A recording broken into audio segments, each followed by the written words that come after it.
Hi friends, ನಾನಿವತ್ತು ರಾಗಿ ಅಂಬಲಿ ಮಾಡ್ತಾಯಿದ್ದೀನಿ. ಯಾರು ನನ್ನ ಚಾನಲ್ ಹೊಸದಾಗಿ ನೋಡ್ತಾ ಇದ್ದೀರಾ ಲೈಕ್ ಮಾಡಿ, ಶೇರ್ ಮಾಡಿ, ಕಮೆಂಟ್ ಮಾಡಿ ಮತ್ತು ಸಬ್ಸ್ಕ್ರೈಬ್ ಮಾಡ್ಕೊಳ್ಳಿ. ಸಪೋರ್ಟ್ ಮಾಡಿ ಫ್ರೆಂಡ್ಸ್.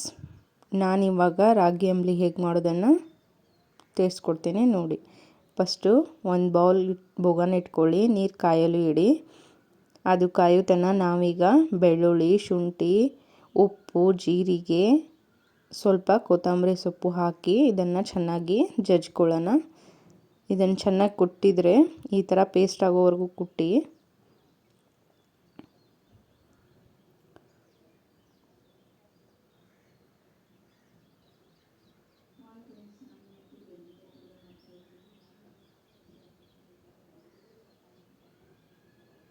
ಇದು ಕುಟ್ಟಾದ ನಂತರ ನಾನಿವಾಗ ರಾಗಿ ಹಿಟ್ಟನ್ನ ಕಲಿಸ್ಕೊತಾ ಇದ್ದೀನಿ.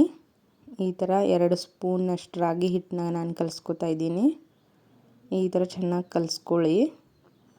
ಅಷ್ಟೊತ್ತಿಗೆ ನೋಡಿ ಈ ಥರ ಕುದಿ ಬಂದಿದೆ ನೀರಿಗೆ. ಅದನ್ನು ಕುಟ್ಕೊಂಡಿರೋ ಮಸಾಲೆನ ಎಲ್ಲ ಇದ್ರೊಳಗೆ ಹಾಕಿ ಚೆನ್ನಾಗಿ ಮಿಕ್ಸ್ ಮಾಡಿ.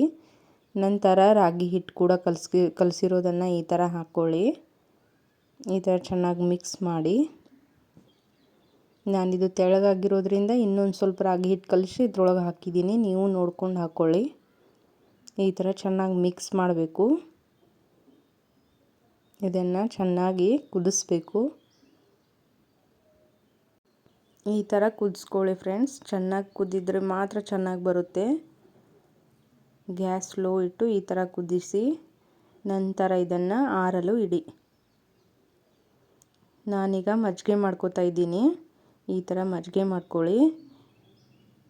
ರಾಗಿ ಅಂಬಲಿ ಈ ಥರ ಆರಿದ ಮೇಲೆ ಈ ಮಜ್ಜಿಗೆನ ಇದ್ರೊಳಗೆ ಹಾಕಿ ನಂತರ ಚೆನ್ನಾಗಿ ಮಿಕ್ಸ್ ಮಾಡ್ಕೊಳ್ಳಿ.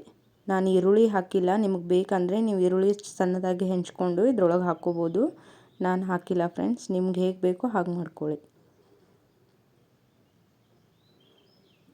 ನೋಡಿ ಈ ಥರ ರಾಗಿ ಅಂಬಲಿ ಚೆನ್ನಾಗಿ ಹದವಾಗಿ ಬಂದಿರುತ್ತೆ. ನೀವು ಕೂಡ ಈ ಥರ ಟ್ರೈ ಮಾಡಿ. ನಾನೀಗ ಗ್ಲಾಸ್ಗೆ ಹಾಕಿದ್ದೀನಿ. Thank you.